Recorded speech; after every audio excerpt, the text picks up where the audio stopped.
I decided to do a little rewatch of a franchise and decided since the new movie's coming out soon, let's do a little ranking.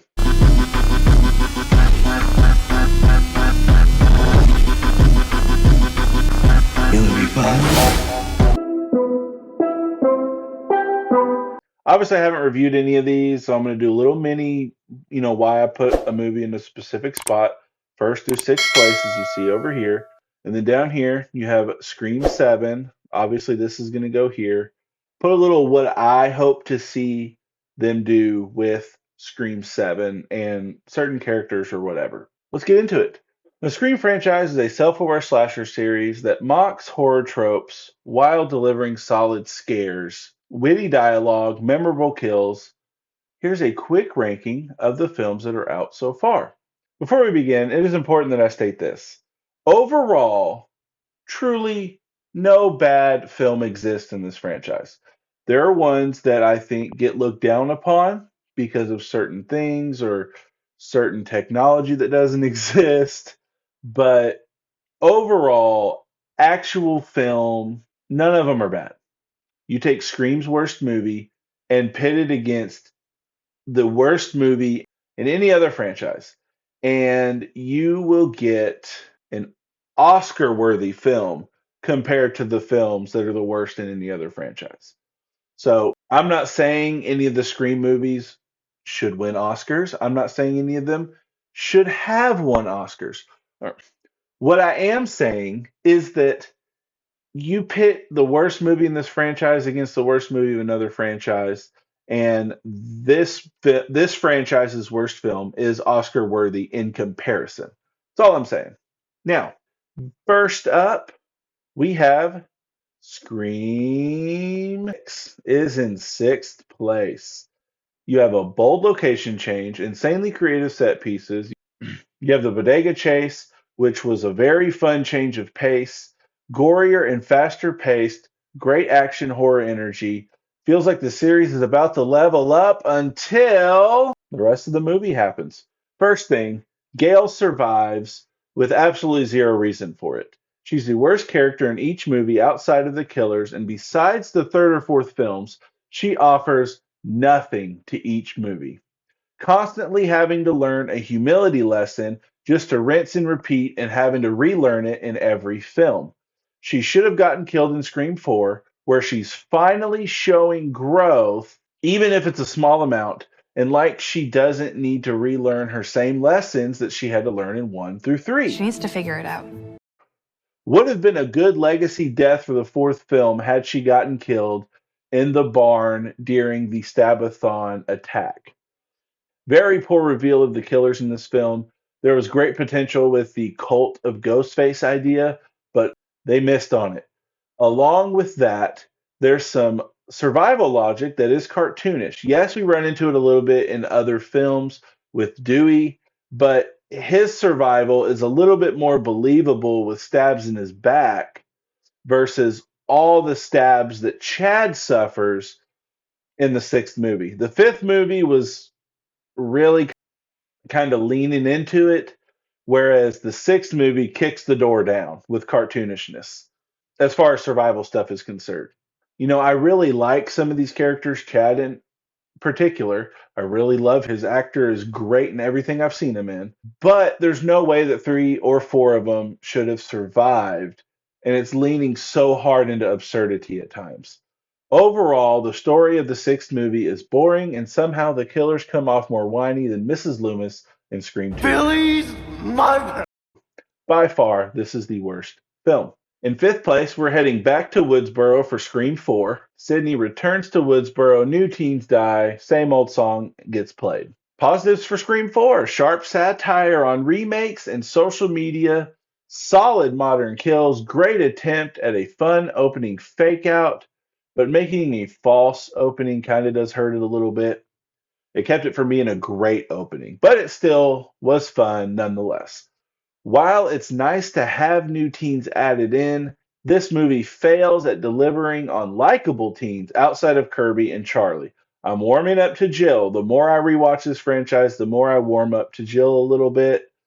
But Kirby and Charlie are the only ones that I even remotely care about listening to them talk. Understandably, people do love this film. It's an underrated gem for many fans. Negatives for Scream 4, though. Some plot twists are eye-rollingly convoluted, and it tries a little too hard to be clever at times. The legacy characters can feel shoehorned in. They do a decent enough job making Sydney being there make a little bit of sense with her whole book tour and all this different stuff, but it still feels too shoehorned in. And the last thing that I'm going to complain about for Scream 4 is the smeared look on some of the shots in the film. I don't know what they did to the shots. I don't know what the cinematographer was trying, and I for sure do not understand what Wes Craven was thinking with allowing it. But, you know, it's what we got. Fourth place, Scream. What? What in the world? I'm just playing. Scream 3 is fourth place. Oh, thank God. I know this movie is hated by a lot of fans, but I feel some of the hate is a little unearned. Yes, there's a stupid writing mistake with the gas thing at the house blowing up. The guy feels like light the he has to light his lighter to get Oh, come on, man. to get more light, even though he was already reading the script or whatever that was being printed out. I get it. That's dumb. The voice changer thing is dumb. Let's get into it. Very fun location change. Second best opening in the whole franchise with Cotton and his girlfriend. A not great, but somehow better killer reveal than Scream 6. Parker Posey is absolutely hilarious in this movie and for sure the best part of the film. Playing as a Courtney Cox parody, and her and Courtney Cox playing off each other very well and very entertainingly. This is by far the most enjoyable Gale is in the entire franchise. Scream 3 does go full soap opera at times, but it isn't the best way normally. Okay, people that hate it, here's the negatives of Scream 3. It is the weakest with scares. The voice changer gimmick, it gets old fast, and it's certainly the biggest hangup for me as well as most people who do dislike this movie. We just now barely have any sort of technology that can do anything even close to what this thing does in this movie, much less in the year 2000. I'll always enjoy this movie as a whole. Also, absolutely no way Roman was alone. Or was he the mastermind of Billy and Stu? Come off it. He barely was a good enough director to land jobs directing films for his own father's production company. No, it doesn't matter if he knows that Milton was his dad or not. It just doesn't. But despite that, he was hardly able to get jobs directing films in his own father's production company, much less be able to come up with plans for Billy and Stu and Scream 1. Kick rocks with that. Go outside, nerd. Third place, again, no bad films in this franchise. I know people hate that I put Scream 3 where I put it, but I put it where I put it. I'm sorry. But third place in the franchise is going to be Scream 2. I realize that this is stretching out more than I thought it would. I apologize, but you'll see them when they come up here. You know which two are left. Scream 2 is just the first movie college edition. This one was particularly loved by me in college. I think it was the whole she's in college thing and I was in college thing. I don't know. I don't know. I felt more connected to it for some reason for a short period of time. It's not my favorite no more, obviously, but I did prefer it to the original at a certain point. I think it was the college thing, but I don't know. All right. First and foremost, dear Friday the 13th, this is how you make a mom a red herring. You don't just have her show up at the end with no earlier scenes. You sprinkle her in throughout, and then you reveal her as the killer. Mrs. Loomis? What? Billy's mother. Beyond that, Scream 2 does also have great new characters, strong kills, and it smartly roasts bad horror sequels without becoming one itself. Also, a very good second edition of Randy's survival of horror movies rules, or if you'd rather, surviving a horror sequel, because I believe that's what he says in the movie. This movie is often called underrated by most in the franchise. I get it. I understand why people love it. I understand why people might not. Same thing with Scream 3. Negatives of Scream 2. Weakest opening of the original trilogy. The film is a bit rushed in places. Some side characters feel disposable or forgettable, and they flat out disappear at times. I mean, hello, Mickey, where'd you go? After the musical number, you disappeared for 30 whole minutes. The theater sequence at the end is awesome until all the yap from Mrs. Loomis. I'm sorry, ma'am.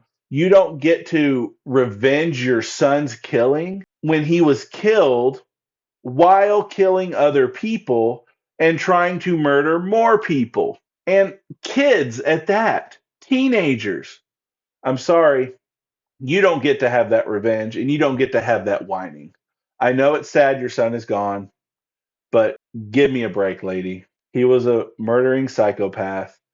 Second place. I was trying to decide how I wanted to do this. Would I just go ahead and talk about what's first place and then talk about why second place is second place?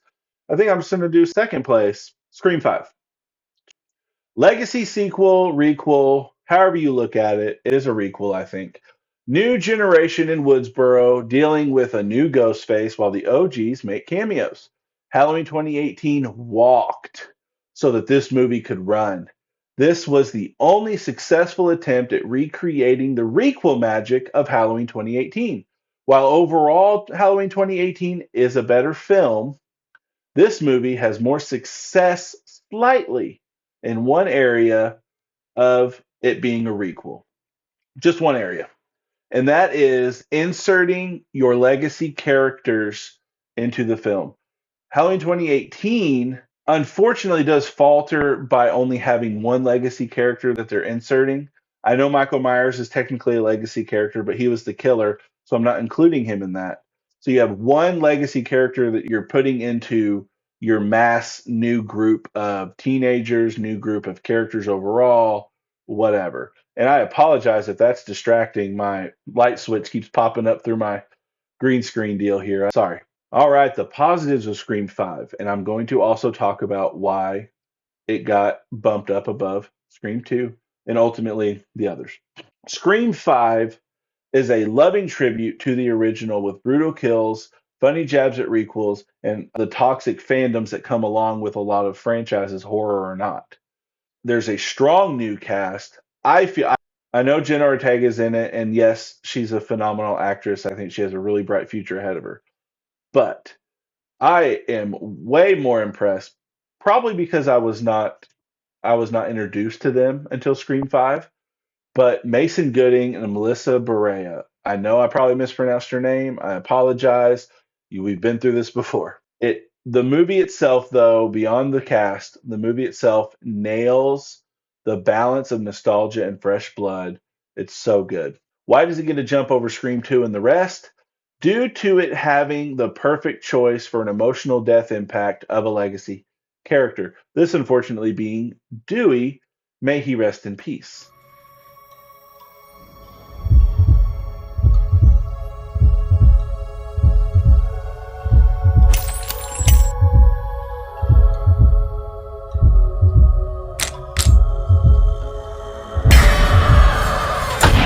This was the absolute best choice, though, of the three due to the connection that he has not only to Gail and Sydney, but also the connection he's building with the Carpenter sisters and Tara's friends throughout the film. The negatives of Scream 5, this movie is heavy on callbacks. That is a negative. It's a negative because you can't let yourself get caught up with constantly reminding us of what this is a requel of. We've seen the original. We know what this is a requel of. We love it. We're here to watch what you have that's new for us. Don't get so focused on showing us more than necessary amounts of callbacks. There is a scene in the movie that kind of halts the movie for me. It's the new explaining the rules scene. Post Randy, now his niece is now doing it. And I don't care. I don't. Beyond the first two movies, any sort of rules of surviving a horror movie scene, I don't care. I don't. And this movie was probably the worst of. Now, Scream 4 was probably the worst of them as far as rules of surviving or whatever. But while it does slow the movie down a little bit, and I feel like there's something else that could have been going on, to not slow the movie down the way it does. You know, it's not drop it down a whole grade or a whole point or whatever. While earlier I did say that the right choice was technically made with the legacy death, I do have a part of me that feels acting ability wise, we were robbed of a much more impactful death reaction had Dewey survived and Gail or Sydney died. There's different reasons why it would have been so heavy on him for both characters. Obviously, Sydney is a surrogate sister. He saw Sydney grow up. Whether how much they grew up together, I don't know. I believe he was 9 or 10 years older than them. But regardless, he lived at home. He knew Sydney. He saw her grow up. She was a surrogate sister after his own sister passed, and probably was already like a sister to him anyway. It would have been really good trauma acting from David Arquette. And then, of course, had Gail died, it's his wife or his ex-wife in Scream 5, but he loved her like nothing else, you know?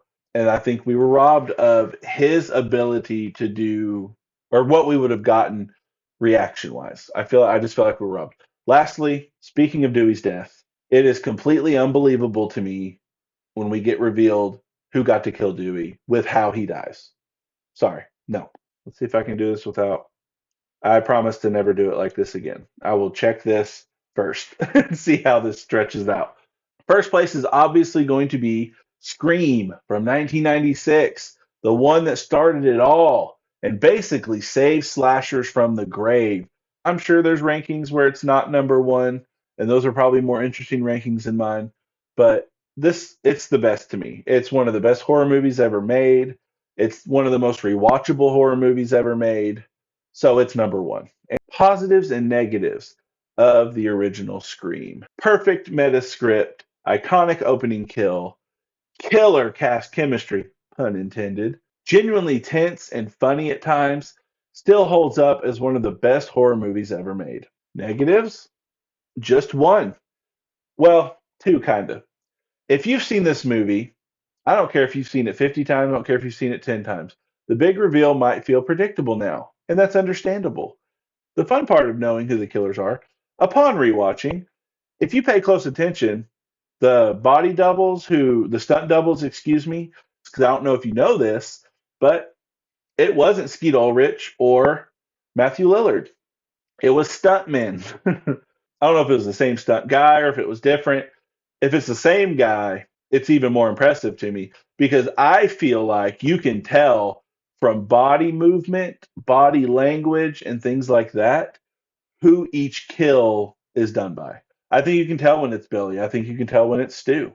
So that's an interesting thing, but I understand if it feels predictable to people as well. With that being said, this movie is great. That's the only real knock I have. The only other knock I would have is that the numerous number of rip-offs and the sequels that this movie has had that kind of tire out this film. But I do think you should watch the whole series at least once. Okay, Scream 7. What do I think is going to happen in Scream 7? Like how I spelled it? I don't know. I was trying to do something fun. Anyways, Scream 7 comes out in 2 weeks. What would I love to see most? Well, you have to address the Carpenter sized hole in the film. The Carpenter sisters aren't going to be in it. With one of the actresses, with Melissa, something happened with her wanting all the violence to stop. It's nonsense. She shouldn't have been fired. And then, of course, Jenna Ortega, she cites scheduling conflicts. I don't believe her. I think she rightfully walked out when they unjustifiably fired Melissa Barea. Regardless of why they're not there, though, there's a Carpenter-sized hole with them not being in it, and you have to address it. They're too intertwined with the story and the direction the story's been going. You have the whole is Sam crazy or not with how much her character clearly likes to kill, and then her having those visions of her dad, who she's never met. There's a darkness inside of me.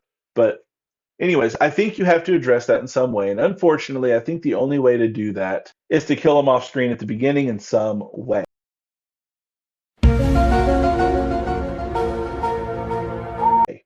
It's already been out that Matthew Lillard is in some form reprising his role of Stu.